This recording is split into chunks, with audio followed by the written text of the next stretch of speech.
In today's video, I'm going to show you how to fix VLC error 400 step by step. This is a very common issue that can happen when VLC fails to load or play a video properly, especially with network streams, corrupted settings, or incompatible configurations. The good news is that in most cases, you can fix this error in just a few minutes without reinstalling VLC or losing any of your files.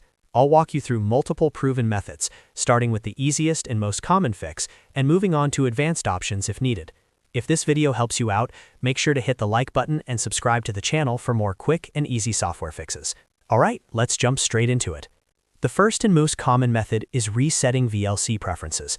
Many VLC errors, including error 400, are caused by corrupted or misconfigured settings. To do this, open VLC Media Player. At the top, click on Tools, then select Preferences, or you can press Ctrl and P on your keyboard. In the Preferences window, look at the bottom left corner and click the Reset Preferences button. VLC will ask you to confirm, so click OK. Once that's done, completely close VLC and reopen it. This simple reset fixes the issue for most users, so test your video again and see if the error is gone. If resetting preferences didn't work, move on to the second method, which is disabling hardware-accelerated decoding. This feature is designed to improve performance, but on some systems it can cause playback errors like error 400. Open VLC, go back to Tools and Preferences, then click on the Input and Codecs tab. Near the top, you'll see an option called Hardware Accelerated Decoding. Click the drop-down menu and set it to Disable.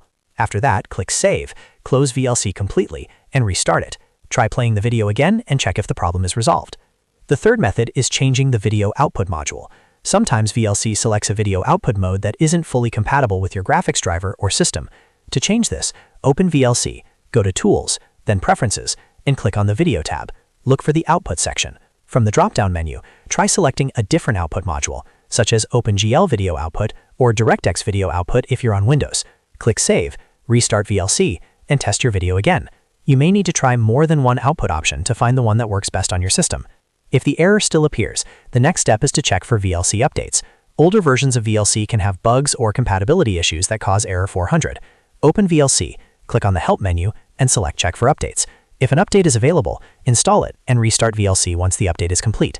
Updating to the latest version often fixes hidden issues automatically. Now, if none of the previous methods worked, there's one more advanced option you can try, which is adjusting cache and advanced input settings. Open VLC and go to Tools, then Preferences. In the bottom left corner, change Show Settings from Simple to All. This will unlock advanced options. In the left menu, click on Input and Codecs. Find the file caching option, measured in milliseconds. Try increasing this value, for example, to 2500 milliseconds. This can help if error 400 is happening due to buffering or stream loading problems. Once you've adjusted the value, click Save, restart VLC, and test again. By following these methods in order, you should be able to fix VLC error 400 in most situations, without reinstalling the software. If one method doesn't work, simply move on to the next until the issue is resolved. If this tutorial helped you, don't forget to like the video and subscribe to the channel for more VLC tips, fixes, and software tutorials.